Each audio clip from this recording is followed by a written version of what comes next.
inicio todo hablamos. Sí, no, Entonces, si nos metemos en el hall. sí.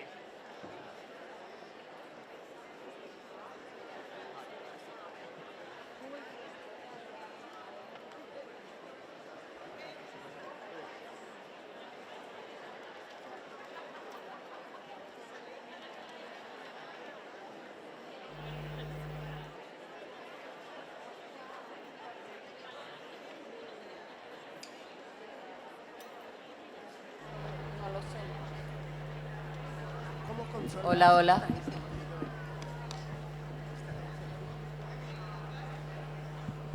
Hola, hola. ¿Está encendido? Sí, tienes que acercarme.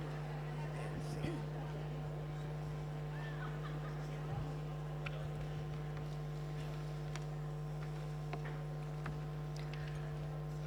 Hola, muy buenos días a todos.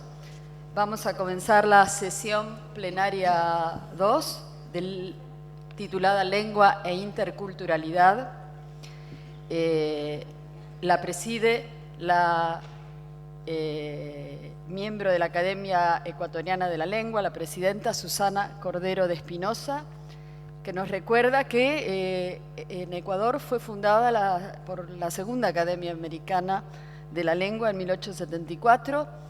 Susana es doctora en Pedagogía, especialidad en Letras, diplomada en Enseñanza del Francés en la Sorbona, con estudios en Quebec, catedrática e investigadora del PUCE, de Lengua, Composición Española, fue profesora invitada en múltiples universidades, rectora de la Universidad de Otavalo, editorialista, columnista, autora de unos cuantos interesantes libros de crítica y antologías comentadas de poesía y prosa y diccionario del uso correcto del español en Ecuador, y va a ser quien preside esta mesa. Le doy la palabra a Susana.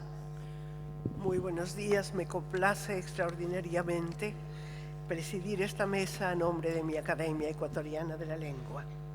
Me corresponde leer el currículo de nuestra moderadora y más tarde el currículo del escritor Sergio Ramírez, ponente principal.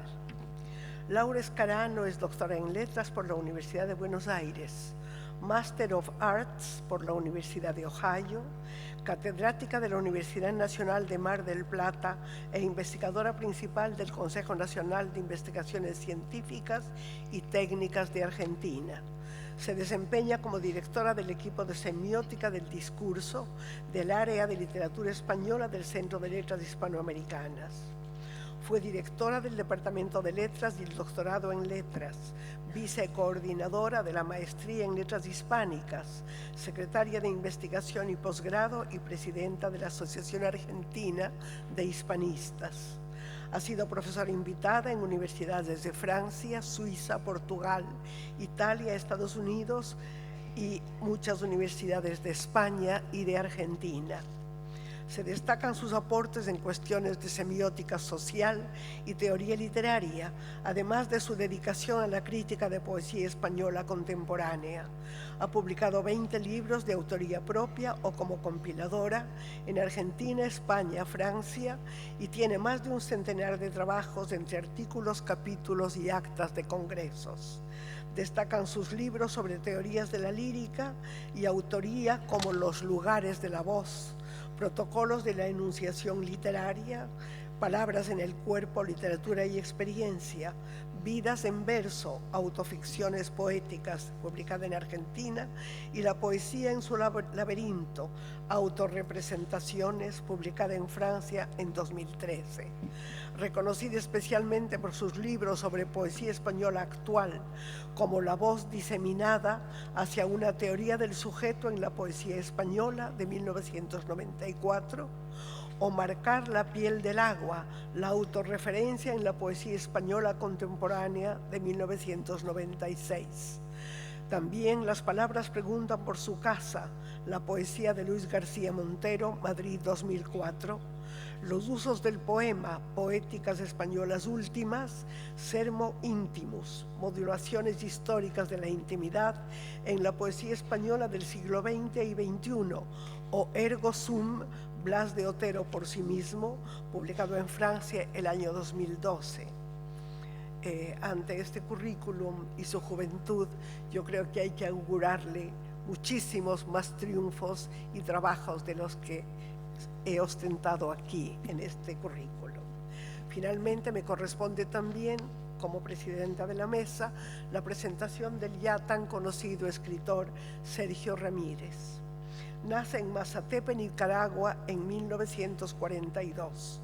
Su novela Castigo Divino, 1988, obtuvo el premio Dashiell Hammett en España y el Independent Press Award Nueva York 2017.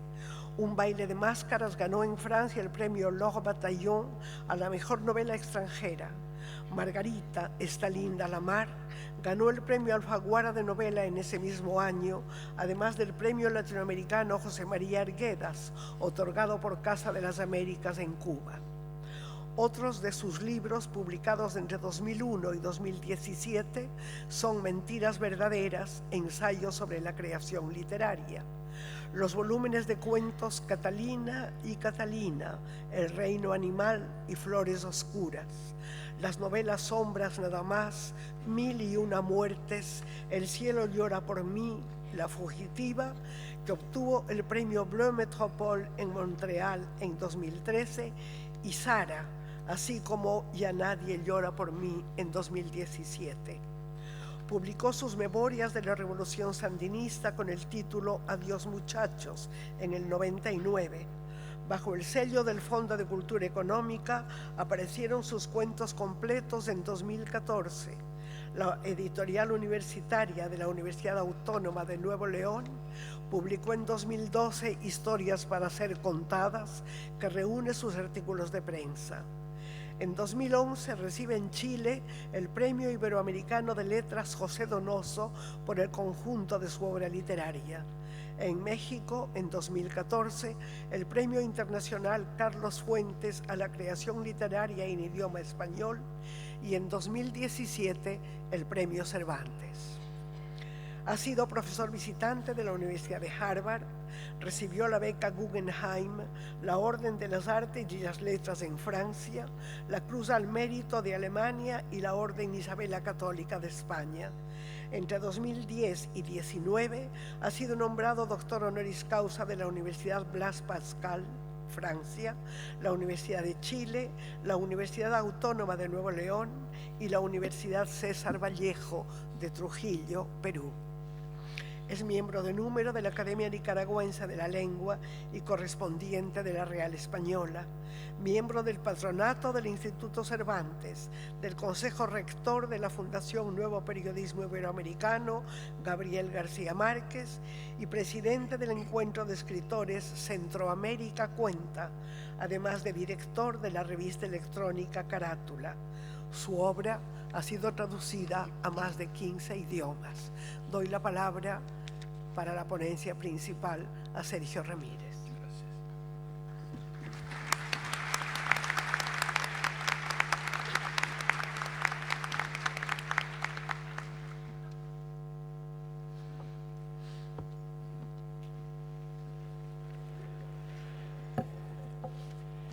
Muchas gracias a doña Susana Cordero por sus palabras de presentación. Amigos todos de la mesa, amigos y amigos participantes en este 8º Congreso Internacional de la Lengua.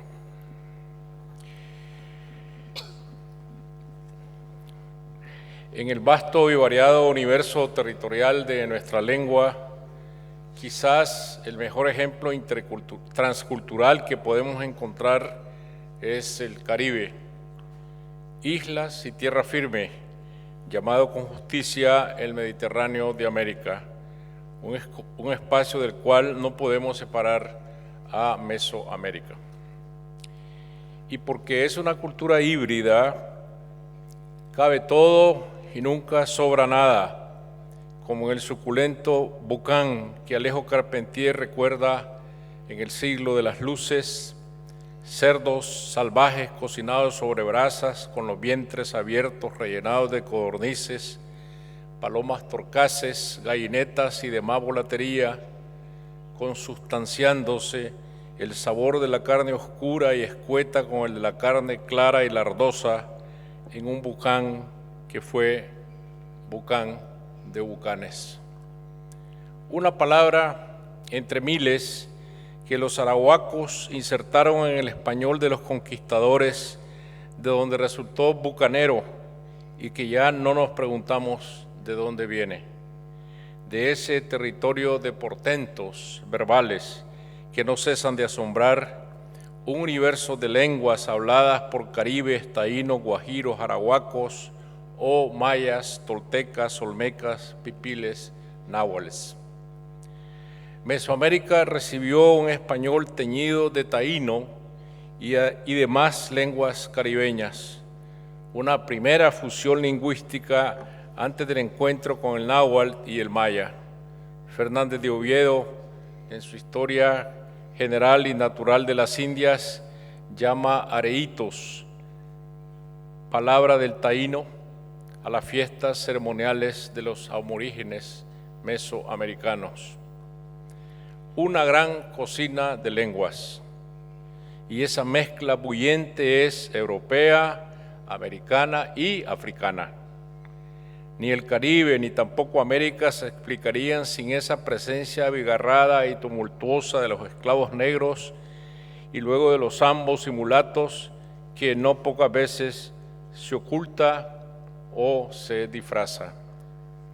Y tras los conquistadores que imaginaban ciudades en la selva hechas de ladrillo de oro macizo, llegarían después los campesinos de Galicia y de Asturias y las Canarias que vinieron a hacer la América, las juderías sefarditas asentadas en Curazao, los sirios, libaneses y palestinos del Imperio Otomano que hollaron todos los caminos como buhoneros, y los chinos de Cantón que llegaron de contrabando escondidos en barriles de tocino salado, los hindúes de Bombay y sus tiendas perfumadas de sándalo, los holandeses luteranos, los corsarios franceses. Un arco prodigioso que se abre desde la Florida al Golfo de México y a la cornisa de Colombia y el delta del Orinoco, un fulgor encandilado que ilumina el racimo de las Antillas y alumbra desde Veracruz hasta la península de Yucatán, y de allí va a arder sobre todo el istmo centroamericano. He elegido el Caribe porque se busca siempre el camino que los propios pies han trillado. Pero toda América, tan lejana y cercana a la vez en sus distintos territorios, fue formando su lengua por capas superpuestas.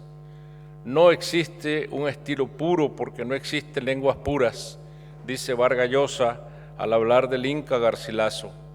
Lo que existe cuando hablamos del español es una lengua contaminada. Transgresión incesante, confusión de voces, de palabras, de sonidos. La rara quintesencia que don Juan Valera habría de encontrar en la poesía de Rubén Darío. El equipaje del viaje de ida ya no volvió a ser nunca el del viaje de regreso, aliñado por el modernismo. Los baúles no cabían de trapos coloridos para una nueva puesta en escena, y todo aquello parecía tan exótico a las miradas desconfiadas del otro lado de la Mancha. Las expediciones de conquista y colonización sufrían periodos de desánimo y estancamiento o de desidia y olvido. Pero, mientras tanto, las fusiones y traspasos culturales no cesaron donde había ya asentamientos coloniales que al mismo tiempo servían de trampolín a nuevas aventuras de conquista, las Antillas Mayores, la Española y Cuba, Panamá y luego México y Perú. Si vemos a la historia con ojos apresurados, estos acontecimientos nos parecerán en la distancia casi simultáneos, o al menos próximos entre ellos, pero la verdad es que debemos medirlos en largas décadas. Entre la llegada de Colón en 1492 a la Española y la entrada de Cortés en Tenochtitlan en 1519, mediaron casi 3 décadas. Y Pizarro da inicio a la conquista de Tahuantinsuyo hasta en 1533, 4 décadas después de aquel primer viaje. Es más, Cuando todos estos acontecimientos se dan, Colón ya está muerto.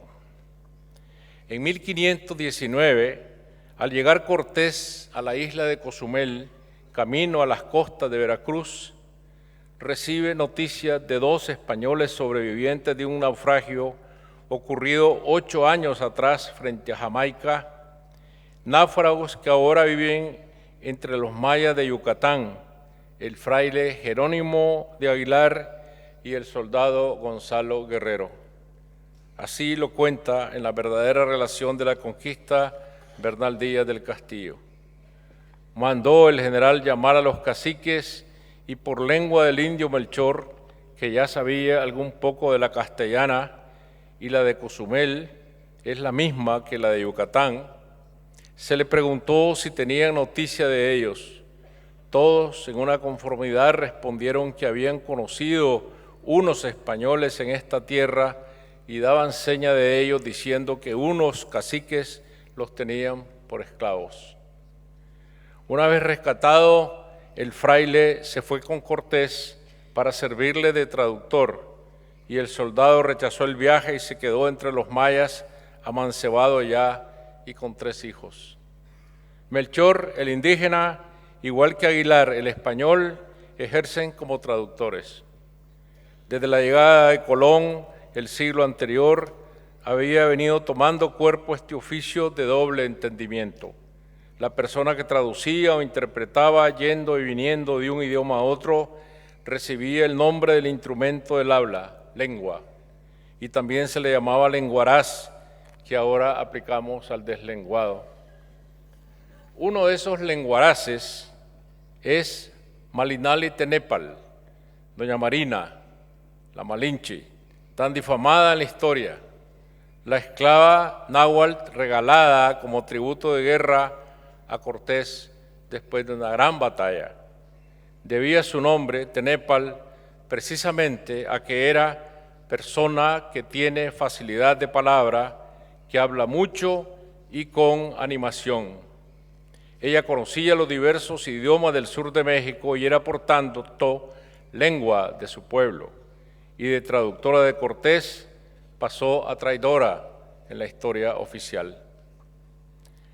Las lenguas indígenas mezclan sus aguas con el español y en medio de la turbulencia de la historia, sangre, violencia, imposición, vasallaje, terminan enriqueciéndolo. Nunca hubo un pacífico intercambio de culturas como en aquellas inocentes ilustraciones de los libros escolares donde el capitán conquistador y el cacique indígena intercambian obsequios, sino desarraigo, anulación y sometimiento. Pero no por eso deja de existir la transferencia de valores culturales, empezando por nuestra lengua. Y los esclavos africanos dejaron también las palabras. Sus lenguas dispersas, desarraigadas, nunca tuvieron oportunidad de sobrevivencia, pero las americanas continúan muchas de ellas vivas, el quechua, guaraní, aymara, náhuatl, maya, y conviven con el español, en unos casos a la par, como el guaraní en Paraguay, en otros de manera segregada, como las lenguas de la familia maya en Guatemala y en algunos lugares de México. Allí en Guatemala, los mayas quiché representan el 40% de la población, pero las estructuras sociales siguen siendo tan feudales como en tiempos de la colonia. Bajo discriminación racial, la riqueza de sus lenguas es menospreciada y siguen siendo exóticos en el paisaje. Se visten de manera diferente, hablan de manera diferente, son los otros, olvidados y postergados, extraños o extraviados en su propia tierra. El español fue la lengua adelantada del aparato burocrático, militar y religioso de la conquista y de la colonia, de las cédulas reales y de los sermones, de los memoriales y de las crónicas, la lengua de las poblaciones y reducciones aborígenes, de los asentamientos de mulatos, de los peones en los reales de minas, en las haciendas de añil y cacao y en las plantaciones de caña de azúcar, y será la lengua de los criollos y sus proclamas de independencia. una lengua necesariamente contaminada, una lengua transgresora que nunca ha vacilado en tomar lo que necesita, desde que Garcilaso y Boscán trajeron los versos endecasílabos italianos en el siglo XVI y otras artes de trovas usadas por los buenos autores de Italia. La lengua revuelta que encarna el Inca Garcilaso, el gran bastardo, mestizo él tanto como su lengua de las dos orillas, y por ser nombre impuesto dice: yo a boca llena y me honro con él. Yo me lo llamo a boca llena y me honro con él. Aunque en Indias, si a uno de ellos le dicen soy su mestizo, lo toman por menosprecio. Es lo que nos deja escrito en sus comentarios reales. La escritura magistral del Inca Garcilaso no podría existir sin el quechua, la lengua materna donde se arraiga, capaz de darle al español nuevas y distintas sonoridades, y escribiendo desde la lejanía peninsular, donde busca inútilmente su otra mitad, el Inca Garcilaso abre las puertas de una nueva lengua híbrida. Y nuestra Sor Juana, que es ella misma el barroco americano, mestiza en la lengua y criolla de nacimiento, conoce tanto el latín como el náhuatl, que insertaba en sus juguetes verbales, junto con giros zambos y mulatos, y abre así la lengua hacia abajo, hacia la hondura revuelta de la ralea popular del virreinato. Rubén Darío se sabía bajo el signo de descender de beatos e hijo de encomenderos, de esclavos africanos, de soberbios indios. Y su escritura, que revuelve y descoyunta la lengua, es también el resultado de ese espíritu levantisco e inconforme que proviene de distintos nutrientes y que en su permanente rebeldía nunca es ya la misma de la generación anterior en la literatura y en la vida, en los libros y en la calle. ¿Tantos millones de hombres hablaremos inglés?, se preguntaba en el poema de los cisnes hace más de un siglo Darío. La pregunta de regreso es: ¿cuánto se ha transformado el español al imponerse el inglés como nueva lengua imperial en el siglo XX y ahora lengua de la globalización? ¿Ha sucumbido? ¿Hemos sucumbido? El español siempre ha sabido recibir, como supo recibir y asimilar los embates del árabe por siglos. Hay una luz de términos en inglés que entra ahora en la cauda del español, pero no debemos olvidar que quien produce la tecnología bautiza sus frutos. Y otra vez se trata de un viaje de ida y regreso. El español avanza por encima de los muros fronterizos hacia Estados Unidos y se viste de términos en inglés como una lengua que contamina y se deja contaminar. Igual que en el Río de la Plata se vistió con el italiano y otras lenguas inmigrantes, un lunfardo del norte antes y un lunfardo del sur, pero no es agonía, sino novedad. Transgredir es traspasar los límites, traspasar es trascender. No habría Miguel Ángel Asturias sin la imaginería maya en que amamanta su prosa, ni César Vallejo ni José María Arguedas sin los hondos subterráneos del quechua, ni Augusto Roa Bastos sin las dulces sonoridades del guaraní, ni Luis Palé Matos ni Nicolás Guillén sin el ritmo ardiente de los tambores africanos, ni García Márquez sin las voces revueltas del Caribe desbocado de los vallenatos y las cumbiambas. Una lengua que va de un lado a otro, una lengua sin descanso que toma lo que puede de donde puede y no se asusta nunca de su naturaleza híbrida, que vive del atrevimiento porque desprecia los límites. Una lengua viral que rompe fronteras de manera agresiva, que es una y diversa y nos identifica en su asombrosa multiplicidad. Una lengua de la que nos llenamos la boca como el Inca Garcilaso. Muchas gracias.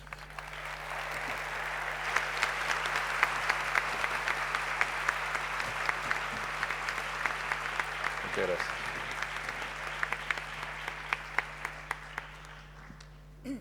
Bueno, muchísimas gracias, Sergio.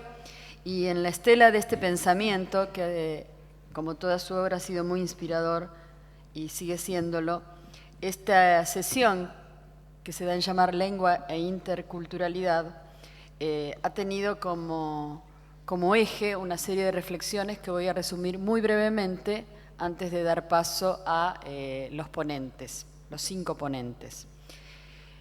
Recordemos que a fines de la segunda década del siglo XXI, hoy, más de 500 millones, como han dicho sucesivas veces desde ayer, más de 500 millones de personas hablan español como lengua materna, cerca de 600 si se añaden los que hablan como segunda lengua, y es la tercera lengua más hablada del mundo, desde Quebec a Ushuaia y de Portbou a Cabo San Lucas o las Islas Galápagos. Y los nacidos en España son solo un 8% de esa comunidad hispanohablantes. En palabras del actual director del Instituto Cervantes, nuestro amigo Luis García Montero, quien desde su asunción ha trabajado intensamente por esta integración transterritorial. Es un espacio cultural casi inabarcable, más de 13 millones de metros cuadrados repartidos en una veintena de estados cuya lengua oficial es el español, integrado a múltiples plurilingüismos, insularidades, dialectos, sin ignorar conflictos étnicos, nacionales y de transculturación. Sergio Ramírez ha reafirmado varias veces que la propuesta de modernidad que Darío traía a fines del siglo XIX a España se basaba en unas señales de identidad compartida, devolviendo en la renovación de la lengua común la prueba de que España era parte de la cultura americana, una cultura mestiza de pluma debajo del sombrero, capaz de crear un idioma nuevo que regresaba a la península con Darío. Aquel era en momentos de crisis, pero también de búsqueda, un viaje de regreso que encarnaba una gran ruptura y una gran invención, después de la cual ya nada sería lo mismo en la lengua. Esa excepcionalidad hispánica fundada por Darío hace más de un siglo forma parte sin duda de nuestra identidad poliédrica y si bien viene acompañado de la precariedad de nuestra convivencia, atada a la dialéctica que Pedro Enrique Sureña describió como el descontento y la promesa, alimenta el proyecto de quienes intentan construir una representación estética que comprenda al conjunto. Si repasamos los paneles que forman parte de este eje, lengua e interculturalidad, nos toparemos con palabras que transitan nuestra cultura para abrir puertas y cerrar fisuras entre espacios a menudo enfrentados o ignorados. Lengua de culturas, pluralidad lingüística, mestizaje, diversidad, traducción, diálogo creativo, vínculos con lenguas originarias, etc. Todas estas expresiones tomadas de los títulos de las sesiones que aquí se presentarán a partir de hoy tienen un núcleo de irradiación decisivo. El español como lengua mediadora, una lengua plural que media entre las originarias, las peninsulares y las americanas, y es el piso en construcción de una cultura transatlántica para el siglo XXI, como bien lo ha dicho Julio Ortega. Idioma que cohabitó con una magnífica suma de regionalismos peninsulares, el gallego, el euskera, el catalán, el bable, y pronto el árabe, el hebreo, sus derivados mutuos, y después el repertorio americano, el quechua, el aymara, el guaraní, el mapuche. Este concierto de lenguas puede atravesar su genealogía restrictiva y enriquecerse con el plurilingüismo que suma, ya que nada sería menos moderno que condenarnos al monolingüismo. Ya Federico de Onís desde los años 30 propugnaba esta idea de las Españas, una categoría epistémica para abordar las culturas que descienden del tronco común de la península ibérica. Y Octavio Paz rescatará después esa temprana apuesta del salmantino cuando reflexionaba: Onís quería mostrar la unidad y la continuidad de la poesía en nuestra lengua. Era un acto de fe. Creía y creo, dice Paz, que una tradición poética no se define por el concepto político de nacionalidad, sino por la lengua y las relaciones que se tejen entre estilos y creadores. Escucharemos en esta mesa redonda a continuación varias perspectivas de análisis sobre el posicionamiento de la lengua en estas coordenadas transatlánticas. Ya Sergio Ramírez nos ilustró cómo esta lengua de alteraciones constantes y transacciones híbridas, asentada en una diversidad de territorios, cambia todos los días y se nutre de numerosas fuentes. Juan Gil repasará los graves problemas a los que tuvo que enfrentarse el idioma castellano en el Nuevo Mundo, de adquisición, de comunicación, de interpretación y expansión. Javier Martínez focalizará el espacio intercultural de las bibliotecas, una cartografía inmensa y variada constituida por sus usuarios, operadores, edificaciones, libros y tecnología. Francisco Moreno Fernández, desde España, aborda la interculturalidad ligada a las diferentes manifestaciones de la lengua, la variación, la interacción, el discurso, la argumentación, la comunicación, que hoy se concreta en contextos que el proceso de globalización está complicando y diversificando. Elsa Osorio, en Argentina, ahonda en el castellano de nuestro país, atravesado por el aluvión inmigratorio como ejemplo de interculturalidad que simbolizó en su momento el abrazo de las diferencias, como llamará su ponencia, mientras que hoy, en el siglo XXI, se convierte en la lengua del desplazamiento. Y por último, Diego Puente Rosa nos hablará de un tópico tan actual como el lenguaje y las migraciones. Finalmente, entendemos con la expresión español transatlántico un nodo de convergencias y tránsitos de poéticas que dialogan y confluyen, reflejando sociedades multiculturales donde lo nativo extranjero se disuelve encarnado en autores nómadas, cosmopolitas, migrantes, interesados en un lector ubicuo y no necesariamente vecino y connacional. El idioma común no resulta ya una formalidad impuesta que encubre diversidades radicales, sino una plataforma de lanzamiento para afianzar un intercambio que respete las variaciones regionales e históricas, pero funcione como conector.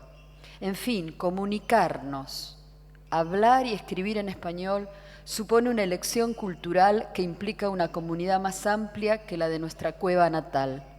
Nos añade una identidad que formaliza lo que entendemos hoy por cultura y literatura en español a ambos lados del océano. Reconocer por fin que el español como lengua mediadora nos une sin repetir leyendas negras del pasado es admitir las razonables ventajas que supone esta coiné. Es aceptar la realidad indiscutible de millones de personas que pensamos, hablamos y escribimos en esta lengua que nos comunica y representa. Y esto no me parece un gesto de claudicación, sino de puro sentido común.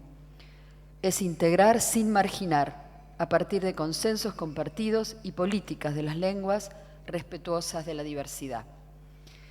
A continuación vamos a escuchar a Juan Gil, catedrático de Filología Latina de la Universidad de Sevilla, autor de numerosas ediciones críticas de Jenofonte, el arte poética de Horacio, diversos textos medievales hispanos, que se ha interesado asimismo por los mitos de la expansión europea, por la literatura de viajes en la antigüedad y el medioevo. Ha hecho prólogo a Bernal Díaz y ha editado a Álvar Núñez Cabeza de Vaca. Su producción científica ha tocado también temas de los siglos XV y XVI relativos al humanismo, la Inquisición y otras minorías de Sevilla. Al estudio de los contactos de España y Extremo Oriente ha dedicado 3 volúmenes y es miembro actual de la Real Academia Española desde 2011. Su título es Retos del castellano ante una Babel de lenguas. Le doy la palabra. Muchas gracias por la presentación y también quiero expresar mi más profundo agradecimiento a los organizadores de este magno congreso por haberme invitado y por el enorme esfuerzo realizado, al equipo de jovencísimos y jovencísimas colaboradores que tanto nos han ayudado y con tanta simpatía, y por último al pueblo de Córdoba por su suma hospitalidad. Y sin más, ya leo porque si no el tiempo se nos va. A partir de 1492, la lengua española experimentó un enriquecimiento incalculable gracias a la incorporación a su léxico de palabras indígenas de muy diversas procedencias, palabras que fueron consideradas muy pronto como propias. Este enriquecimiento supuso, apenas hay que decirlo, un consiguiente enriquecimiento de la mentalidad abierta a nuevos mundos.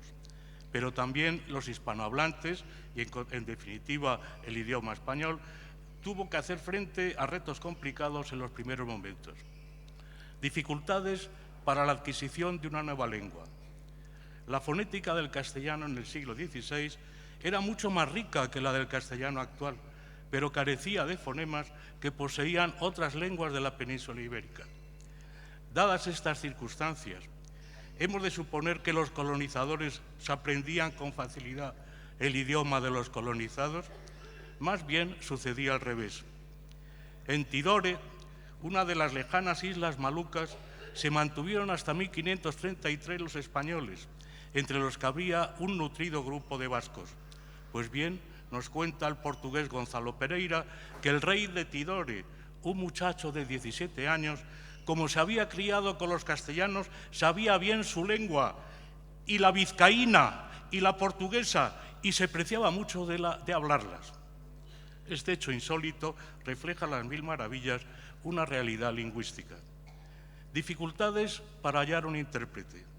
Los portugueses se percataron muy pronto de que solo había dos maneras de tener intérpretes: bien hacer cautivo a un indígena o bien dejar entre los nativos a un portugués, un criminal a quien se le computaba la pena a trueque de que se convirtiera en un degredado. Como es lógico, el primer sistema fue el más usado no solo por los pueblos ibéricos, sino por todos los europeos.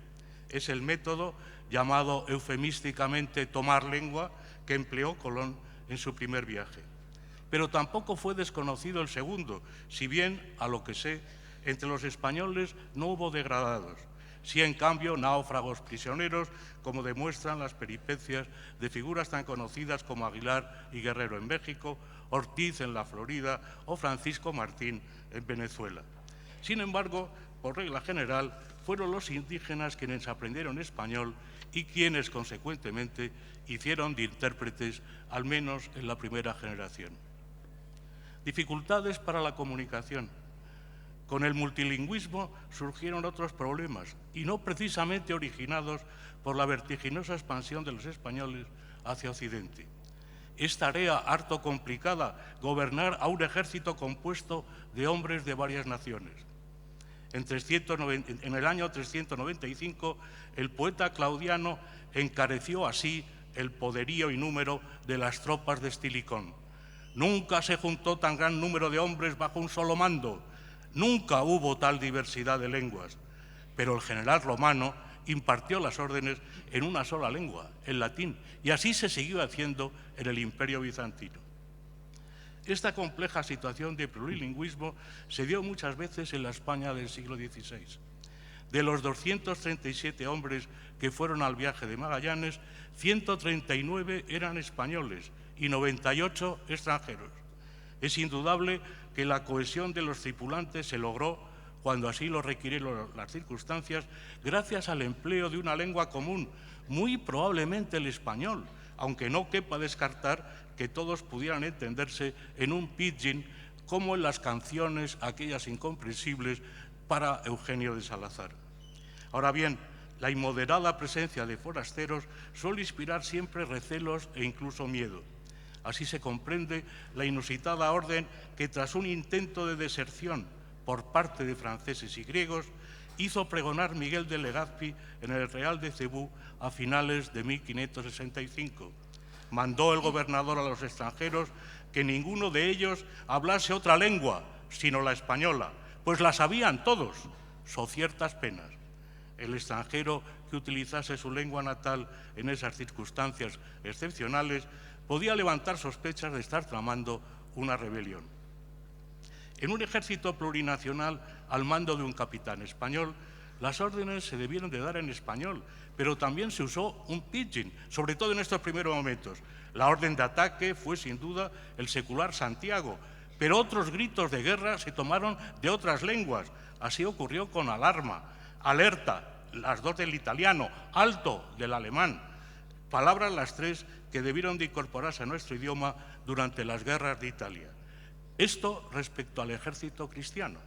Ahora bien, como ha dicho con gran acierto Molínigo, los españoles fueron ante todo capitanes de indios. Por desgracia, no tengo testimonios acerca de cómo se transmitían las órdenes puntuales a los ejércitos del Nuevo Mundo, compuestos de un puñado de castellanos y cientos o miles de nativos. En el asedio de Tenochtitlan, Cortés preparó una emboscada a los aztecas, Con este fin se fueron replegando los españoles y los indios, nuestros amigos, que habían entendido ya lo de la celada. La treta, evidentemente, bien pudo ser explicada antes a los aliados por un intérprete. No se nos dicen, pero, las señales que se hubieron de dar en el momento convenido del combate a fin de poder retirarse en orden.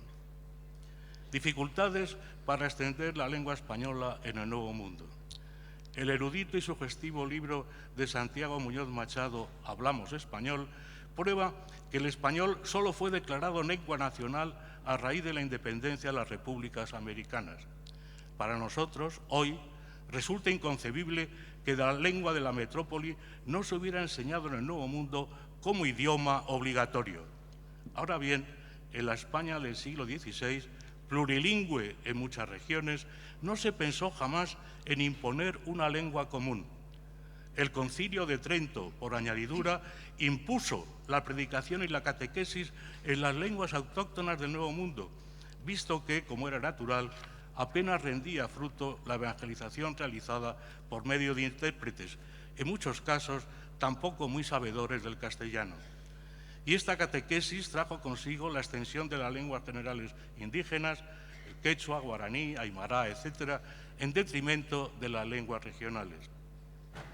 Los primeros que se dieron cuenta de aquel fallo fueron los funcionarios. En 1550, el oidor Tomás López pidió al rey desde Santiago de Guatemala que mandase implantar el castellano en el Nuevo Mundo por las dificultades, si no, que presentaba la evangelización de pueblos que hablaban tantas y tan diferentes lenguas. Con el paso de los años, también levantaron la voz, curiosamente, los más favorecidos por ese estado de cosas, los religiosos.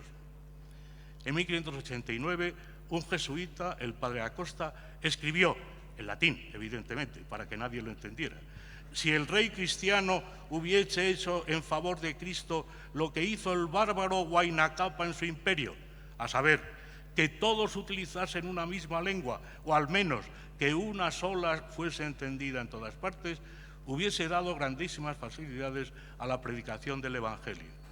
Tremenda acusación, por muy velada que fuese. En 1606, Aldrete resumió así la situación lingüística del español en el Nuevo Mundo. De parte de los nuestros no ha habido diligencia para la introducción de la lengua, pero no dudo que, continuándose con el favor de nuestro Señor el Gobierno de España, que muy breve tiempo han de hablar la castellana todos, sin que de parte de los nuestros haya diligencia. Esta convicción la sustentaba Aldrete en un ejemplo de la historia patria, equiparando la recepción del castellano por los nativos del Nuevo Mundo a la recepción del latín por los pueblos primitivos de Hispania. Y eso que, como él mismo dijo, la generalización del latín se había visto favorecida por dos razones: que los pueblos hispanos conocían ya la escritura y habían tenido trato con otras naciones, y que a Hispania habían pasado mucho más romanos que españoles a las Indias. Pero Aldrete soslayó el hecho fundamental, que los visigodos no supieron imponer su lengua a los hispanoromanos, sino que al revés, acabaron hablando también ellos el latín, mientras que bajo la dominación islámica sucedió exactamente al revés.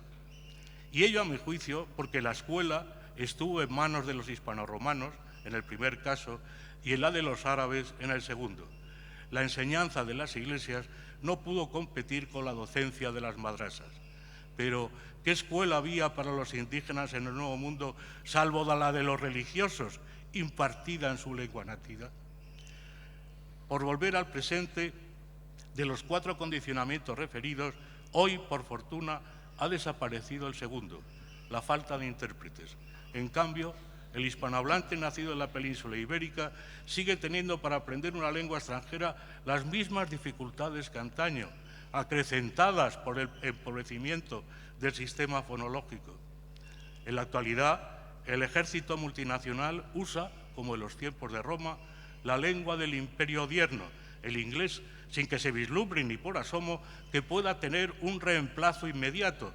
Imaginemos solo lo que sería su sustitución por el chino, sobre todo en la escritura.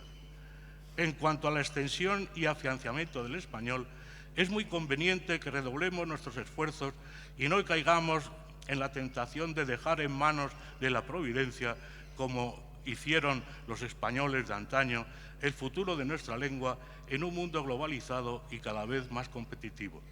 El tiempo y las circunstancias apremian. Muchas gracias.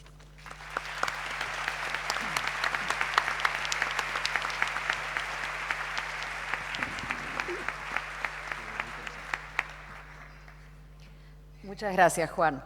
A continuación, vamos a escuchar a Javier Martínez, nacido en Buenos Aires, gestor cultural y licenciado en letras en Rutgers University, en New Jersey. Trabajó en la Dirección Nacional de Asuntos Culturales de la Cancillería Argentina. Fue gerente de programación en la Dirección General del Libro, Bibliotecas y Promoción de la Lectura. Y luego, en 2015, es nombrado director general, cargo que desempeña actualmente.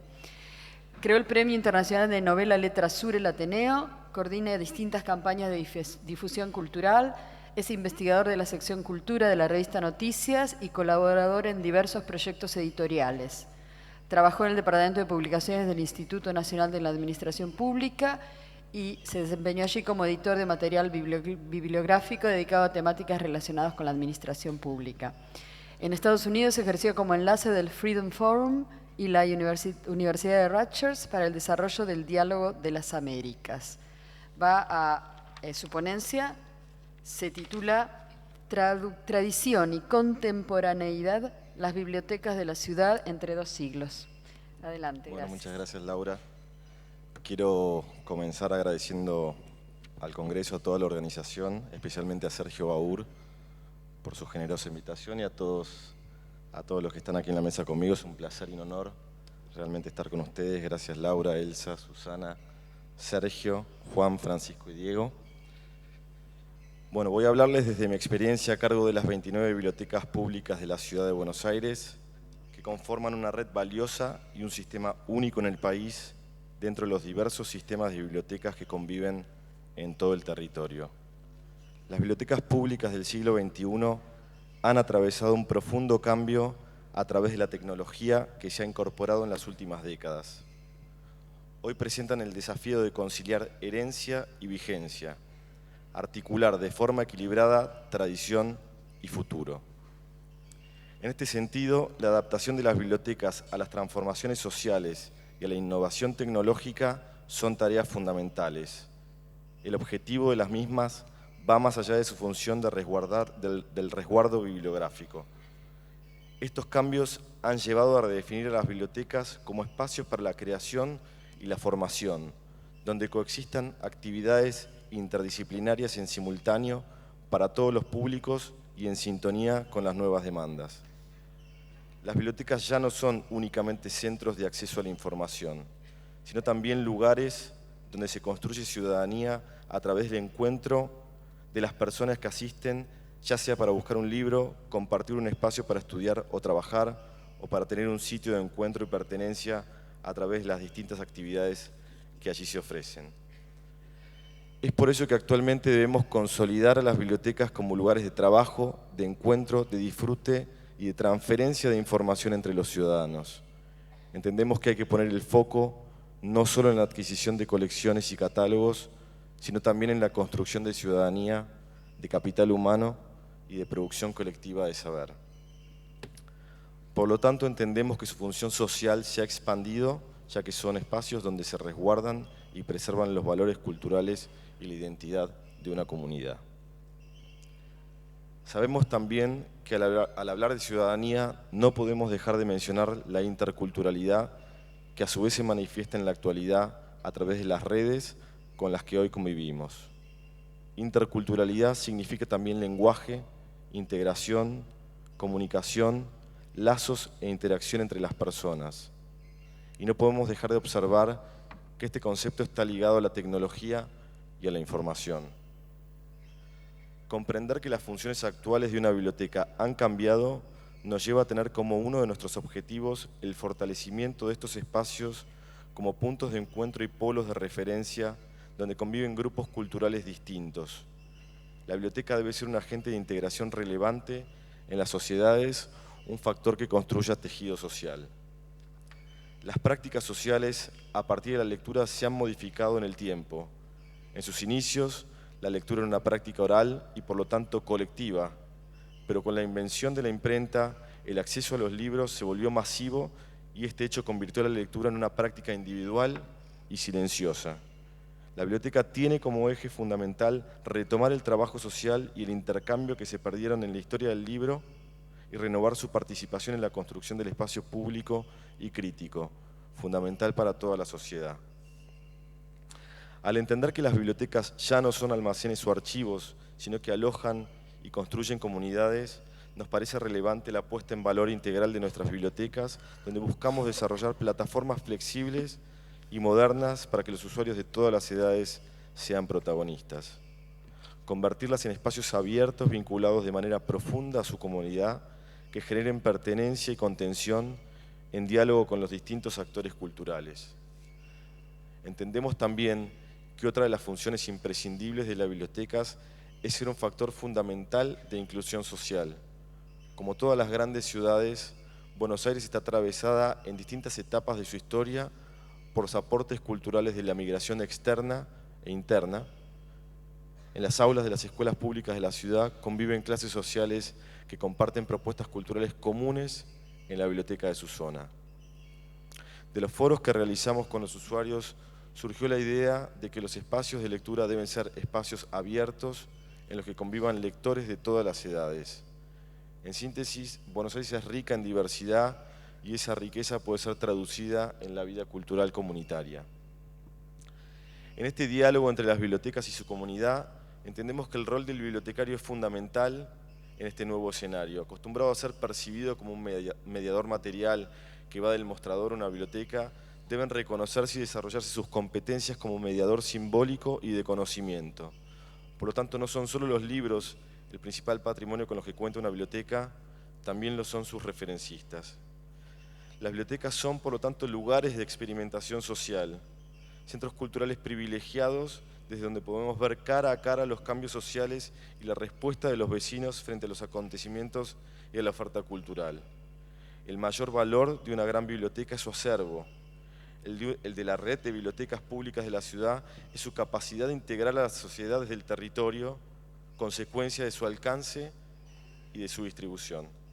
Las bibliotecas de la ciudad son lugares de encuentro que merecen ser descubiertos por todos los vecinos y es nuestro desafío lograr que aquel que la encuentre regrese y se adueñe de estos espacios que le pertenecen a todos. Muchas gracias.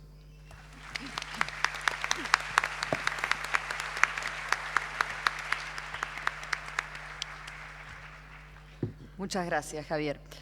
Ahora vamos a escuchar a Francisco Moreno Fernández, catedrático de Lengua Española de la Universidad de Alcalá, España. Ha sido director académico del Instituto Cervantes y director de los Institutos Cervantes de San Pablo y Chicago, así como director del Instituto Cervantes en la Universidad de Harvard y director ejecutivo del Observatorio de la Lengua Española y las Culturas Hispánicas en los Estados Unidos. Investigador visitante en las universidades de Londres, New York, Quebec, Tokio, Gotemburgo, San Pablo, Illinois, en Chicago, Brigham Young y Católica de Chile.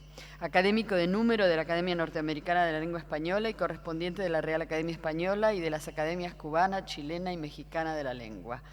Entre sus publicaciones destacan los libros Atlas de la Lengua Española en el Mundo, Historia Social de las Lenguas de España, Principios de Sociolingüística y Sociología del Lenguaje, La Lengua Española en su Geografía, La Maravillosa Historia del Español y Tras Babel. Es coeditor de las revistas internacionales Spanish in Context, Journal of Linguistic Geography, así como fundador de Lengua y Migración de la Universidad de Alcalá, miembro del comité científico de otras tantas revistas de Sociología del Lenguaje, y en 2003 recibió el premio a la mejor serie de artículos en periódicos de la National Association of Hispanic Publications de Estados Unidos, y en 2019, ya ayer, el 15º premio Don Quijote de Periodismo. Lo vamos a escuchar hablar de las lenguas y la interculturalidad. Muchas gracias por la presentación, muchas gracias a los organizadores por la invitación y a todos ustedes por la atención, si es que les resiste la paciencia. Voy a hablarles de las lenguas y la interculturalidad a propósito del español. Desde el siglo XIX, el llamado paradigma de la modernidad vino a proponer una serie de ecuaciones que pretenciosamente trataban de ordenar todas las realidades y sus representaciones. Una de esas ecuaciones es la que vincula el concepto de lengua al de nación y ambos al de cultura. A cada nación le corresponde una lengua y una cultura, cada lengua articula la cultura de una nación. La posmodernidad, sin embargo, ha venido a desmontar de raíz tales correspondencias. Un caso que evidencia su falsedad es el de Elias Canetti. En su volumen biográfico La lengua rescatada, del año 77, el poligloto Canetti explicaba el desacompasamiento de las lenguas que adquiría, las culturas en que se desenvolvía y las naciones en que habitaba. En su ciudad natal de Bulgaria, adquirió el judeoespañol por haber nacido en una familia sefardí, junto a unos padres que hablaban alemán entre sí, al tiempo que se veía envuelto por otras muchas lenguas. Decía Canetti, solo en nuestra ciudad se hablaban 7 u 8 lenguas diferentes y todos entendían un poco de cada una. Únicamente las chicas que venían de los pueblos hablaban exclusivamente el búlgaro. A todo esto, Canetti fue un escritor que se consideraba hablante de español por su lado sefardí, pero que desarrolló su literatura en lengua alemana. El caso de Elias Canetti es llamativo por su trascendencia cultural, pero resulta cotidiano, mutatis mutandis, en hablantes procedentes de numerosas áreas de África, de Asia o de América. De hecho, la mencionada quiebra de ecuaciones no sería tal si se aceptara su inexistencia en otras épocas, como la medieval europea, donde la elección de lenguas venía determinada más por registros que por naciones, o en otros espacios como el indígena de la Amazonia, donde el uso del español, del portugués, del huitoto o del ticuna, en sus variedades del lado colombiano o del lado brasileño, se rige por los interlocutores y por los fines comunicativos y no por las fronteras.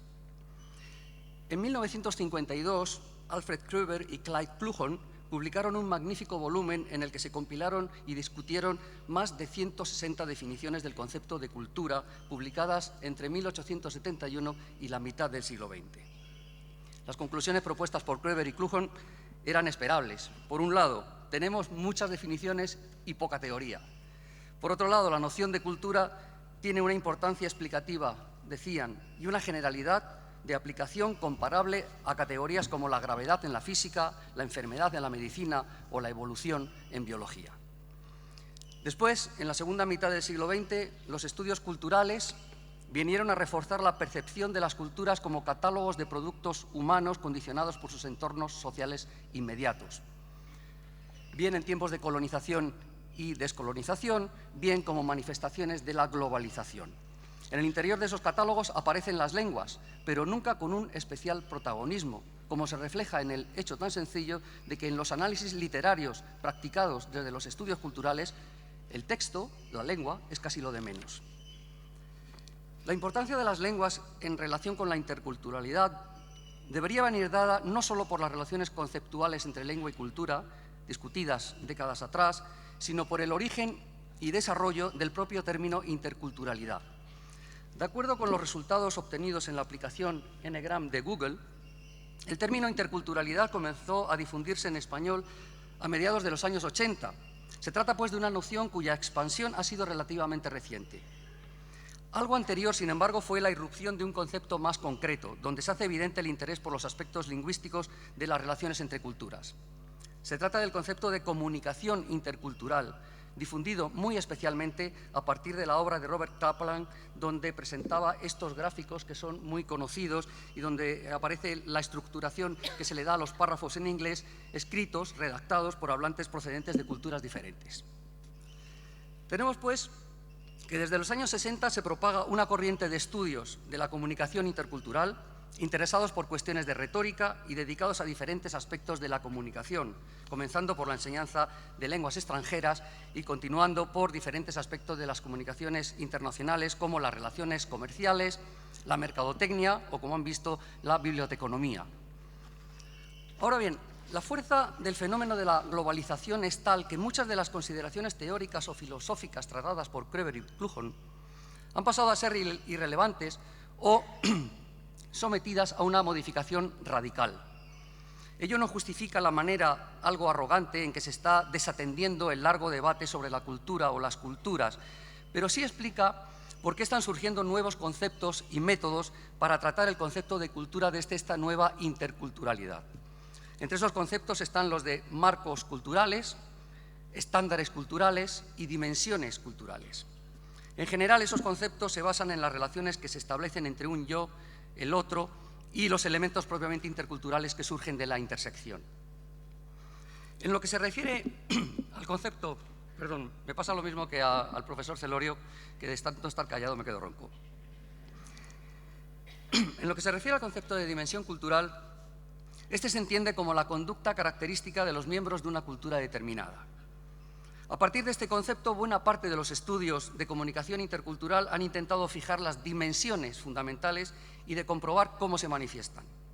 Como era de esperar, las propuestas de dimensiones culturales han sido múltiples. Solo les voy a dar un ejemplo, el de Hofstede en los años 90, que se refiere a 5 dimensiones para fijar las diferencias entre culturas: distribución de poder, la dicotomía colectivismo-individualismo, el manejo de la incertidumbre, la dicotomía masculinidad-feminidad y el tratamiento de largo plazo.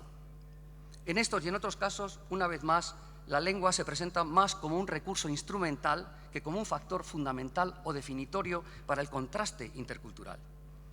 La excepción a ello estaría en el campo de la enseñanza de las lenguas extranjeras, por ser la lengua precisamente el objeto de la actividad.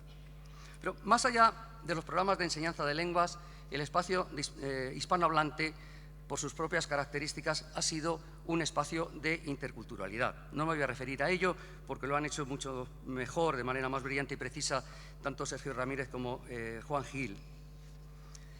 Solo me cabría añadir o mencionar el caso de interculturalidad de los Estados Unidos. Esos espacios de interculturalidad ligados a la comunidad hispanohablante y a la lengua española nos conducen a una pregunta fundamental, pocas veces insuficientemente tratada. La pregunta es esta: ¿puede hablarse de una cultura española, de acuerdo con si se quiere, una cultura hispánica? Decía que de acuerdo con la definición de Thomas, para hablar de una cultura española o una cultura hispánica debería identificarse una entidad nacional y una entidad lingüística que lo justificara, pero tal entidad no existe en el caso del mundo hispánico, ni reflejaría en absoluto las dimensiones culturales tan complejas del espacio hispanohablante. Evidentemente, además de la lengua común, hay debajo de toda esa comunidad como sustento firme toda una historia, una tradición religiosa, unos referentes literarios y artísticos y de pensamiento que se reconocen como comunes. Sin embargo, atendiendo a las dimensiones identificadas por los nuevos expertos en interculturalidad, en este caso no podría decirse que la comunidad hispanohablante sea portadora de una sola cultura. Basta con comparar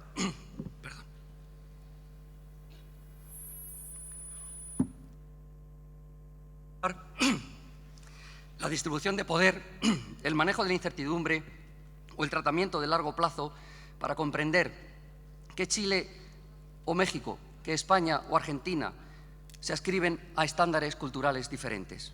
No, yo creo que voy a aguantar. Y así se aprecia también cuando hacemos una comparación entre el sur y el norte de España, sin ir más lejos. Las reflexiones anteriores nos llevan a una posición que podría contrariar algunas de las ideas más ampliamente difundidas y más sólidamente asentadas dentro de la cultura hispánica. La corriente sobre comunicación intercultural permite pensar no en una única cultura hispánica, sino en una diversidad de estándares o dimensiones culturales dentro del espacio hispanohablante. Ante este panorama posmoderno, global, intercultural, cabría preguntarse sobre la posible existencia de estándares culturales propios de la comunidad hispana en su conjunto que no fueran en detrimento de la forma en que las dimensiones culturales se manifiestan en cada área y que sirvieran además de referencia para una comunicación con otros grupos culturales ajenos al hispánico. Probablemente habría que recuperar las nociones de cultura manejadas décadas atrás y combinarlas con las que actualmente proponen los estudios de comunicación intercultural.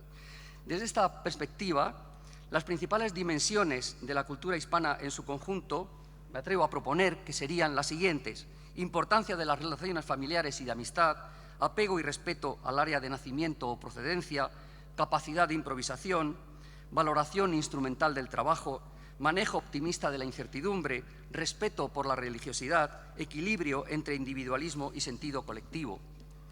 Entre estas dimensiones no aparece ninguna que tenga una relación directa con la lengua o con otros aspectos culturales más tradicionales, aspectos que son muy significativos para una gran parte de la comunidad hispana.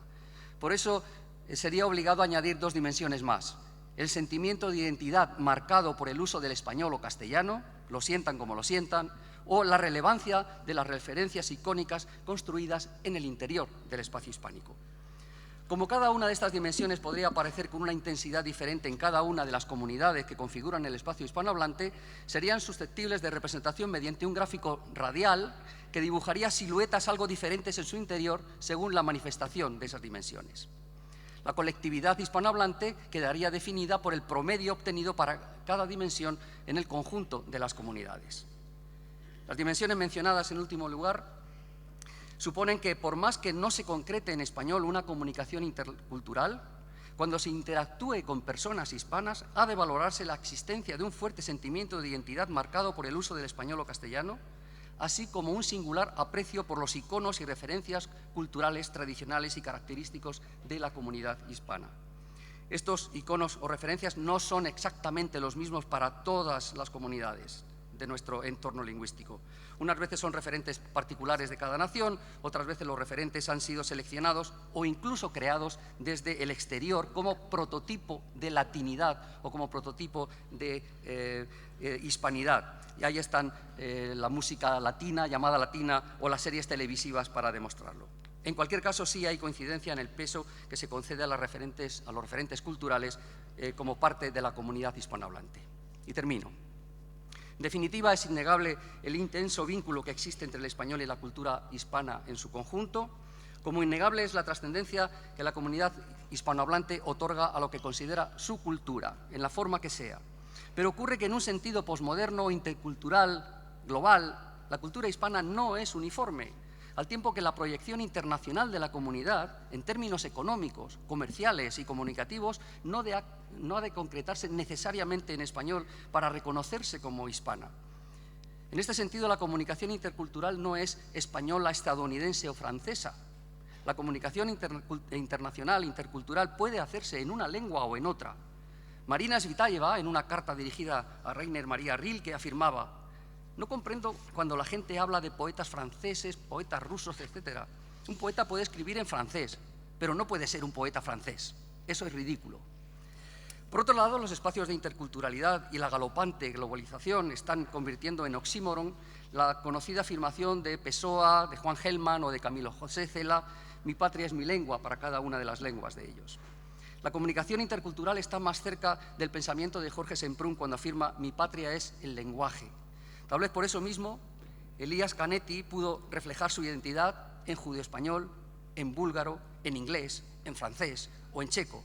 Esa multiplicidad, a mitad de camino entre lo instrumental y lo circunstancial, no le fue nunca óbice para sentir en lo más profundo una pasión ardiente por el español y una pasión igualmente ardiente por la lengua alemana, la lengua que su madre se empeñó en enseñarle sin abrir un solo libro de texto. Muchas gracias.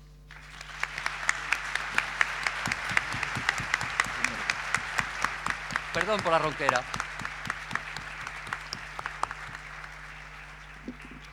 Muchas gracias. Bueno, nos acompaña como escritora y profesora en letras y amplia difusora cultural Elsa Osorio, nacida en Buenos Aires, donde reside actualmente. Coordina talleres de narrativa desde los años 80 en Buenos Aires y en Madrid. Sus libros están presentes en manuales de literatura y en la enseñanza del español en varios países de Europa. Publicó Ritos privados, Reina Mugre, Beatriz Guido, Mentir la verdad, Las malas lenguas, ensayos, Cómo tenerlo todo, humor, A 20 años luz, es una novela que está traducida a 24 idiomas, Cielo de tango, Callejón con salida, Mica la capitana, Doble fondo, etc. Su obra obtuvo, entre otros, el Premio Amnistía Internacional, el Premio Argentores, el Premio Bibliotecas de Italia, el Premio Acerbi y finalista del prestigioso Premio Femina en Francia.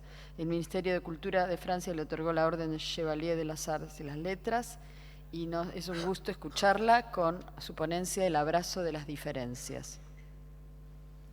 Bueno, buenos días. Me siento muy honrada en estar acá, agradezco a los organizadores la invitación y estar en esta mesa, la coordinación de Laura, que ha sido muy eficiente desde el principio. el abrazo de las diferencias. Nuestra lengua, el castellano de Argentina, es un ejemplo de interculturalidad. No hay más que ir a un restaurante y leer el menú. Bife de chorizo, chupín, locro, paella, fondue, humita, pesto, goulash, ratatouille, antipasto. Si comemos omelette y no tortilla francesa, cruzamos al Uruguay en ferry y no en transbordador, y no se nos ocurriría cambiar la Y por la I ni escribir hippie con J, no es por esnobismo, sino porque acá no interesa la adaptación ortográfica del extranjerismo. Decimos mouse y no ratón porque así nos viene de lejos la tecnología hoy, la comida ayer. Es nuestra historia. No podemos dejar de hablar y no podemos dejar de significar. Nuestra lengua es el espejo de una sociedad intercultural donde se refleja nuestra complicada identidad. Se dice que los argentinos descendemos de los barcos, pero había mujeres y hombres que vivían en esta tierra cuando llegó el aluvión inmigratorio. Fue entonces, a fines del siglo XIX, principios del XX, que nació una danza que nos da identidad. Inmigrantes de los más variados rincones del mundo que hablaban distintas lenguas y no se entendían ni entre ellos ni con los habitantes del Río de la Plata, en los patios de los conventillos, en las sociedades de inmigrantes y en las casas de dudosa reputación, se abrazaron en el tango con los criollos descendientes de españoles, ya mezclados con los pueblos originarios en varios abrazos legales y clandestinos. Caminaron juntos, giraron, gozaron. Después fue más fácil entenderse. Nuestra lengua, como el tango, es el abrazo de las diferencias. Y en esa nueva sociedad, enriquecida por el mestizaje de orígenes y culturas, dos grupos de opuesto signo político, Claridad y La Nación, con fines diferentes, coincidieron en un proyecto, acercar a todos la literatura. En kioscos de diarios y en estaciones de tren se vendían libros a bajo costo, la literatura como un lazo de unión entre ellos y con el mundo. Un proyecto político que entendía que la lectura es un bien, tan diferente al momento que vivimos, en que los grandes grupos editoriales atomizan, fragmentan, los autores de España, los de México, los de Chile y así. Y no se ven políticas adecuadas para que la difusión de nuestra literatura guarde relación con la pujanza de nuestra lengua, tercera en cantidad de hablantes. En Alemania, país de lectores muy importante en el mercado editorial, en el año 2000 aprendí que el español representaba el 3% de las traducciones. En el 2017 ese porcentaje se redujo a la mitad, el 1,5%, mientras que los hablantes han aumentado considerablemente. ¿Será solo el desinterés de Alemania en nuestra literatura o también la insuficiencia de esfuerzos y de acuerdos de los países de habla hispana? Aunque como autora quiero destacar la labor del Instituto Cervantes. Son las editoriales quienes deciden qué libro se traduce, pero el Cervantes es la casa de nuestra literatura traducida a otros idiomas. Allí he presentado mi obra en Berlín, París, Tel Aviv, Lyon, Río de Janeiro, Bremen, unas 20 y tantas ciudades. Soy una escritora argentina, hablo de la historia argentina, lo que habla de que las políticas del Cervantes favorecen la difusión de nuestra literatura y que no hay un español verdadero y otro no, uno más importante que el otro. Pero las diferencias traen conflictos. ¿Cómo unir en una misma lengua tanta diversidad cultural? A propósito, ¿cuál es la lengua de quien se traslada? De alguien que nació y creció en Buenos Aires, que vivió en España y pasa tiempo de un lugar a otro. Cuando me fui a vivir a Madrid estuve meses bloqueada. No sabía si mi personaje se enojaba o se enfadaba, si le gustaba o le apetecía. Mi lengua para escribir era más difícil que comprar verduras y frutas porque en el mismo idioma todo se llamaba diferente. De la dificultad de esa lengua de traslados y más tarde el diálogo, a veces combate, con los traductores, surgieron varias posibilidades que antes mi escritura no tenía. No había pensado, por ejemplo, cómo tratar una conversación entre dos polacos o franceses en aquel Buenos Aires del 900 multicultural y políglota. Mis personajes y las voces que los narran se escriben como cada situación requiere. y me afano en que la versión de la editorial española sea igual que la versión de la editorial argentina. Mis personajes y las voces que los narran se escriben como cada situación requiere. Generé mis propias reglas. Me permití, por ejemplo, escribir las desinencias verbales de la segunda persona del singular que los argentinos, sobre todo los porteños, que nos preciamos de nuestra universalidad, nunca consideramos al otro como sujeto, como un igual. Cuando hablan en otro idioma no dicen venís, hablas, sino vienes, hablas. Evito el tú porque eso ya sería terrible. Me considerarían una traidora, una colonizada, como me dijo hace muchos años una editora argentina por las desinencias verbales de uno de los narradores. De esas presiones, por suerte, nos liberan los lectores, siempre abiertos. Contar sin perder las diferencias que tienen los personajes, no solo por el lugar y el tiempo en que nacieron, sino por su pertenencia social, cultural, ideológica. Cada libro crea su lengua, es su patria, como ya se dijo acá. El conflicto me ayudó, me dio mucha libertad y jugar con las palabras un gran placer. La lengua no pierde con los traslados, no se hace neutra, nace de sí misma. Entre las piernas de la novela, del cuento, del poema, alumbra su propia lengua en libertad. Y la experiencia es que no hay lector que no entienda.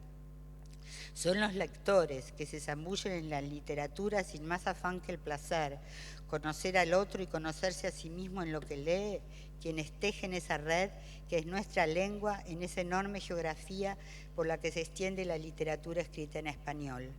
La posibilidad de salir de uno mismo, del encierro, es tejerse a otras historias, unirnos en ese lugar confortable que es la literatura.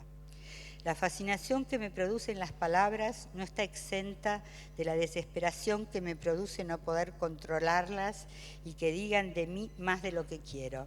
Lo mismo pasa con las sociedades, con los políticos.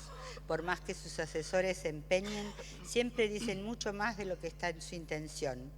Muestran esos poros abiertos que el maquillaje no logró disimular.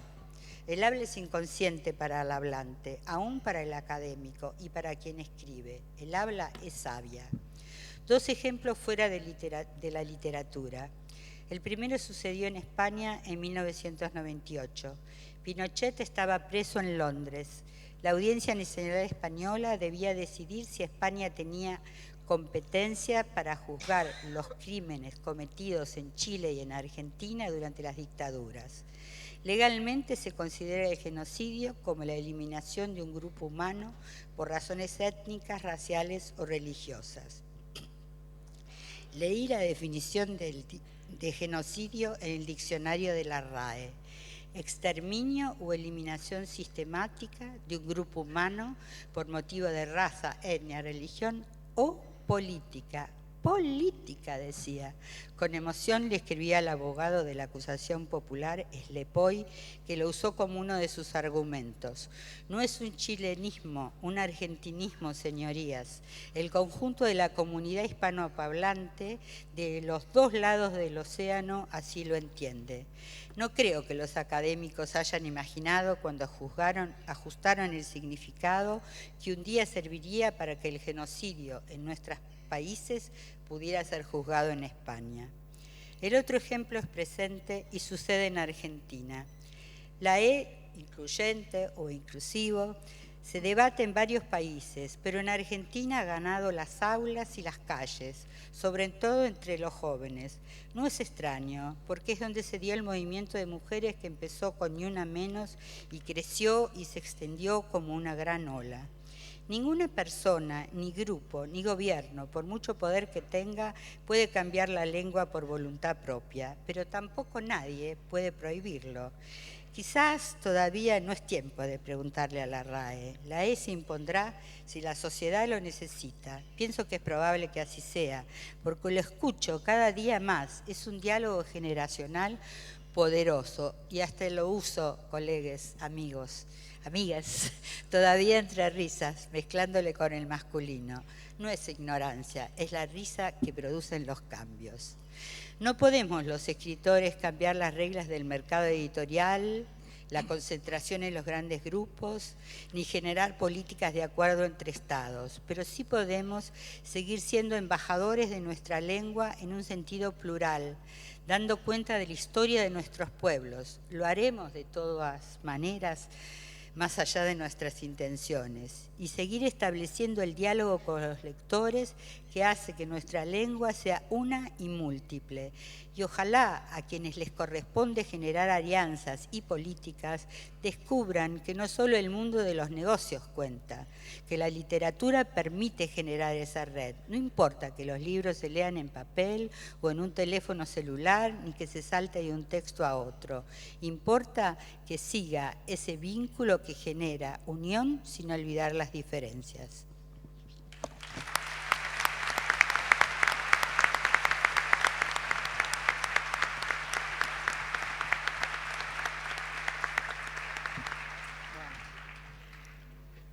Muchísimas gracias, Elsa. Y bueno, ya los últimos minutos se los vamos a dedicar porque se ha incorporado a la mesa en las últimas horas Diego Puente Rosa, que es un abogado argentino recibido en la Universidad de Córdoba, consultor y conferencista sobre políticas migratorias, derecho de asilo y refugio, escritor de publicaciones académicas, ensayos y análisis de actualidad, especialista en Derecho Internacional Público y director del Departamento de Desafíos Transnacionales de la Fundación CEIC, delegado de la Dirección Nacional de Migraciones de Córdoba, y nos va a hablar de un tópico tan actual como el lenguaje y las migraciones.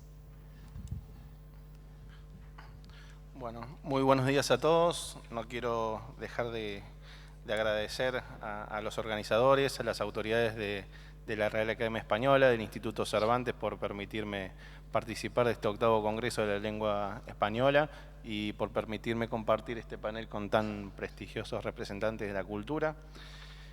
Y bueno, el tema que nos toca es justamente el lenguaje o el buen uso del lenguaje en el ámbito migratorio, y decirles que en los días que corren la idea de migración y movilidad podría ser mirada como algo novedoso, que ocupa tapas de diarios y minutos de radio y de televisión, que sucede en otros lugares lejanos, no aquí, que sucede a otros y no a nosotros, pero nada más alejado de esa realidad, no al menos en estos rincones del mundo.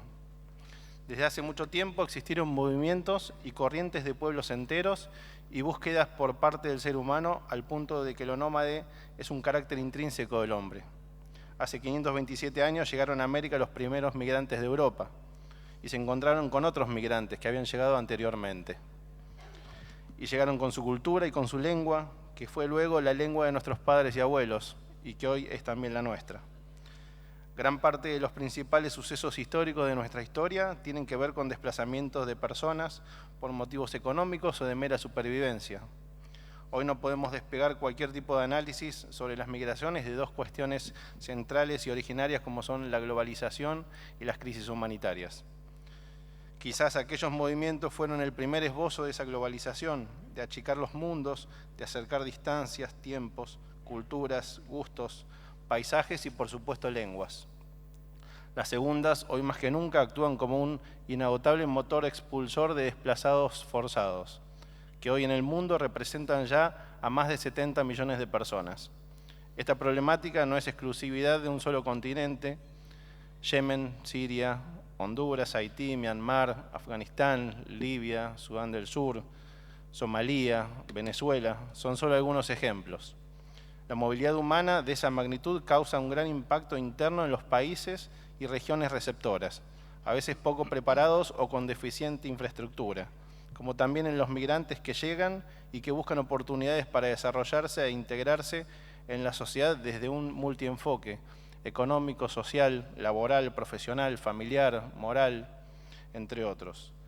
En este camino, ambas partes encuentran dos elementos que pueden actuar de barrera o de puente conector: la interculturalidad y el lenguaje.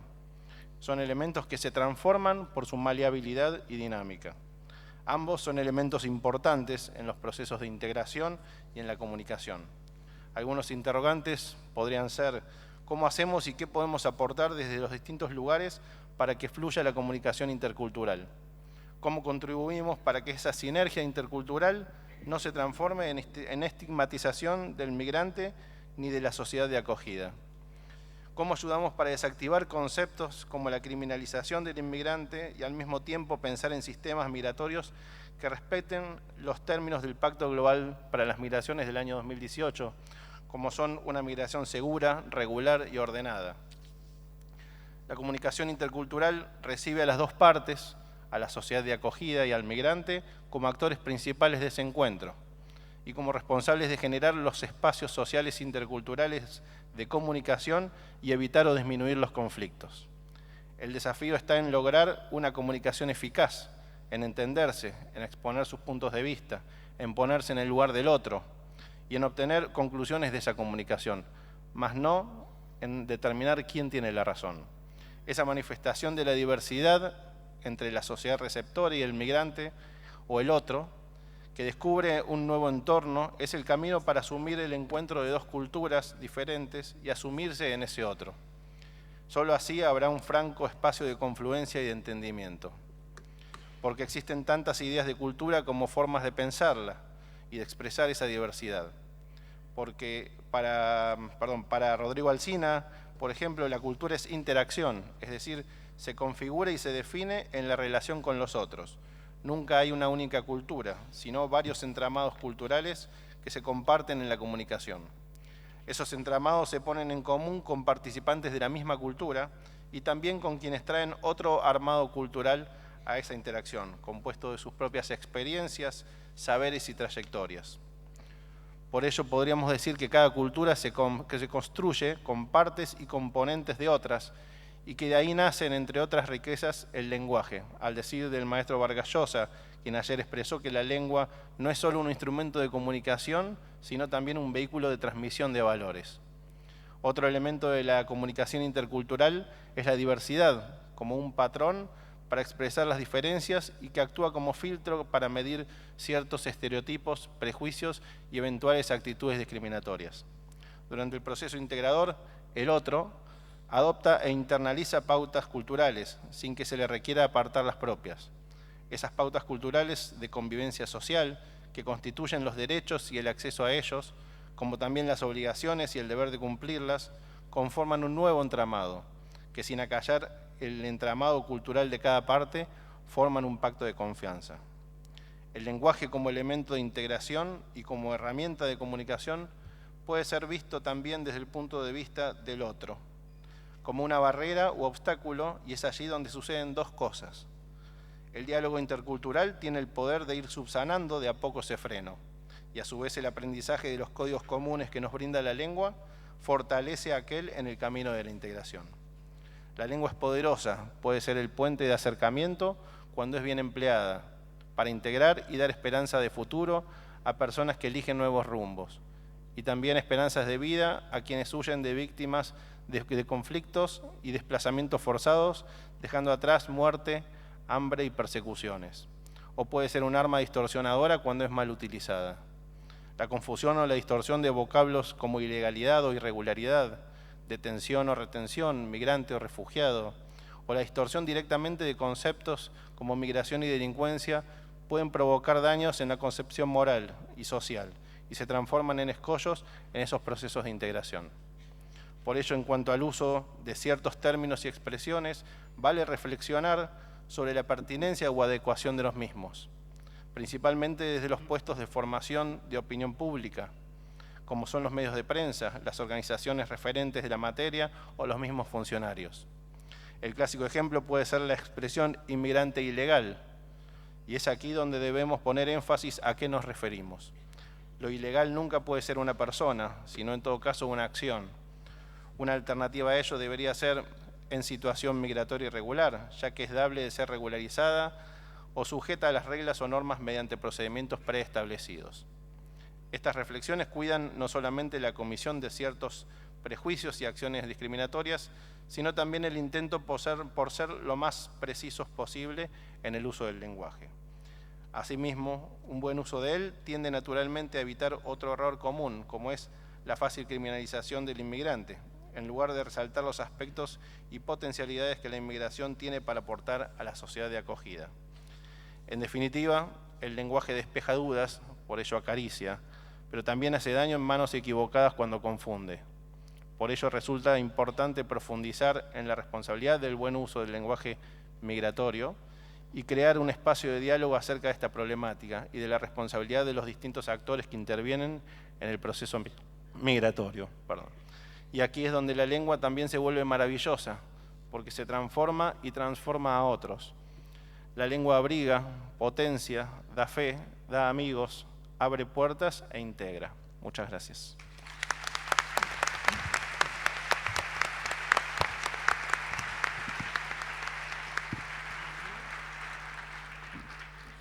Al haber presidido esta mesa, agradezco muchísimo a los diversos participantes su talento, su trabajo, la honestidad de sus ponencias y todo lo que nos han ilustrado con ellas.